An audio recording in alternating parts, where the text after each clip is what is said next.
നമ്മുടെ ജീവിതത്തിൽ എപ്പോഴും നമ്മൾ പറയുന്ന രണ്ട് വാക്കുകളാണ് സത്യവും അസത്യവും.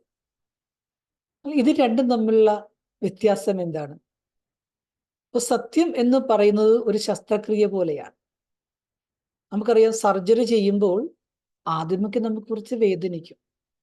പക്ഷെ ആ കുറച്ച് വേദനയോടുകൂടി നമ്മളുടെ രോഗം പൂർണ്ണമായും സുഖപ്പെടുകയാണ്. പിന്നെ നമുക്കൊരിക്കലും ആ രോഗത്തെക്കുറിച്ച് ചിന്തിക്കുക പോലും വേണ്ട. ആ രോഗത്തിന്റെ ആ അല്പനേരത്തെ വേദന ദീർഘകാലത്തെ വേദനയെ സുഖപ്പെടുത്തുകയാണ് ചെയ്യുന്നത്. അപ്പൊ സത്യം ആചരിക്കുമ്പോൾ, സത്യത്തിന്റെ മാർഗത്തിൽ നടക്കുമ്പോൾ അല്പമൊക്കെ നമുക്ക് ചിലപ്പോൾ വേദനിക്കേണ്ടി വന്നേക്കാം.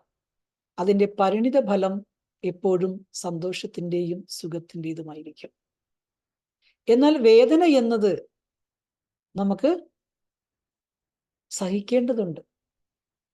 സഹിക്കുക എന്ന ശക്തിയെ ധാരണ ചെയ്യൂ, അത് സുഖത്തിലേക്ക് നമ്മളെ കൈപിടിച്ച് നടത്തും.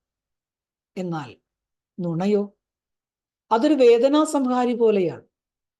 ചെറിയ വേദന വരുമ്പോൾ നുണയങ്ങ് പറഞ്ഞാൽ മതി, നമ്മൾ രക്ഷപ്പെട്ട്. സത്യം പറയുമ്പോൾ വേദനിക്കും, നുണ പറഞ്ഞാലോ ആ സമയത്തുള്ള വേദന നമുക്ക് നഷ്ടമാകും. ഒരു പ്രത്യേകിച്ചൊരു റിലാക്സേഷൻ ഫീൽ ചെയ്യും.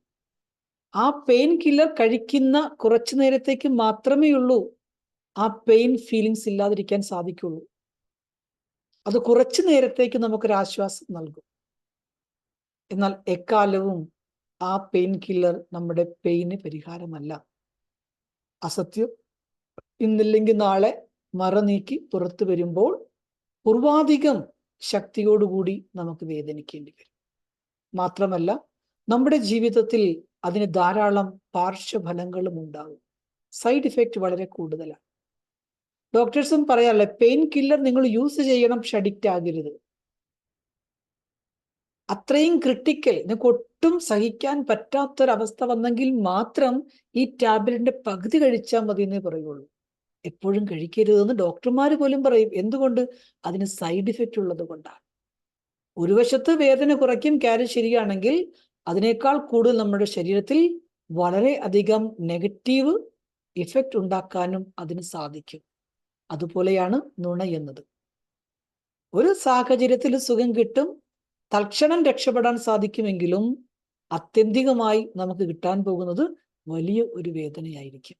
അതുകൊണ്ട് സത്യത്തിൻ്റെയും അസത്യത്തിൻ്റെയും ഈ വ്യത്യാസം മനസ്സിലാക്കി സ്വയം തീരുമാനിക്കൂ, ഞാൻ ഏത് മാർഗത്തെ ഫോളോ ചെയ്യണം.